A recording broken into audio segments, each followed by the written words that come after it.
Masaya ang Lalabs dahil naikabit na ang isa sa kanyang pinakamimiti dito sa kanyang motor at di na basta-basta malulubat ang phone niya.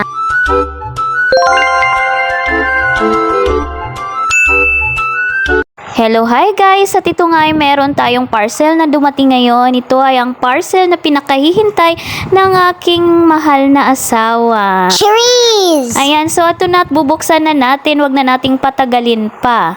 Ayan, excited na siya guys na buksan ito.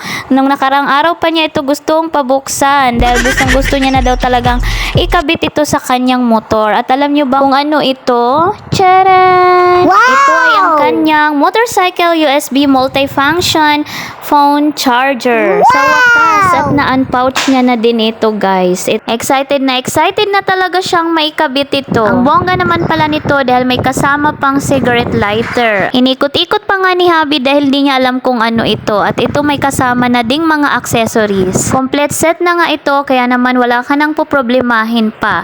Mahaba din yung kanyang wire dahil it's 1.5 meter.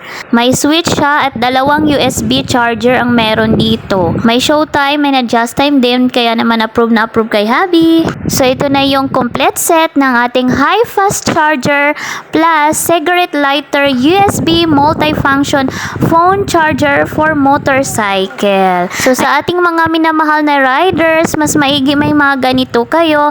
Highly recommended ko po ito dahil napakaganda nito. Complete set na talaga. Wala na kayong poproblemahin pa dahil hindi lang isang pwedeng i-charge mo, dalawang cellphone ang pwedeng i-charge dito at hindi lang yan, meron na siyang kasamang time. So saan man kayo mapunta or mapadpad, na kayo mag-worry na baka malobat ang inyong mga cellphone dahil sa motorcycle nyo pa lang pwede na kayong mag-charge. At ito na isinubok na ni Habing ikabit sa kanyang motor. Dinirect niya lang ito sa battery niya.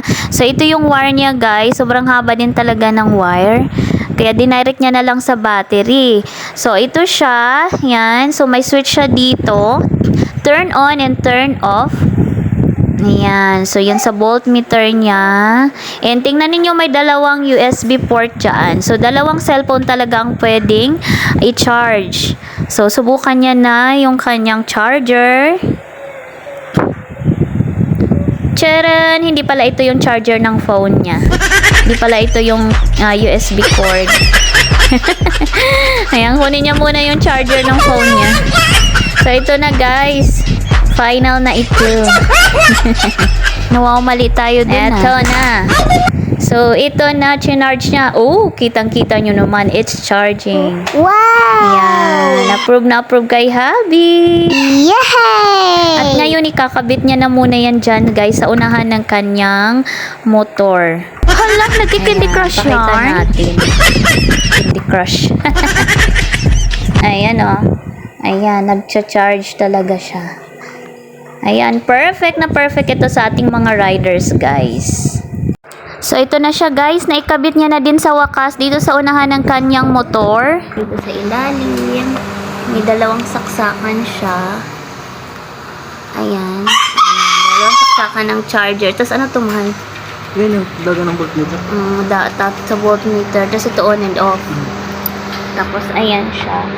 So, kung may lagayin kayo ng cellphone, ayan. So, pwede na siyang isaksak like that. Charging. Ano siya naman? So, try natin.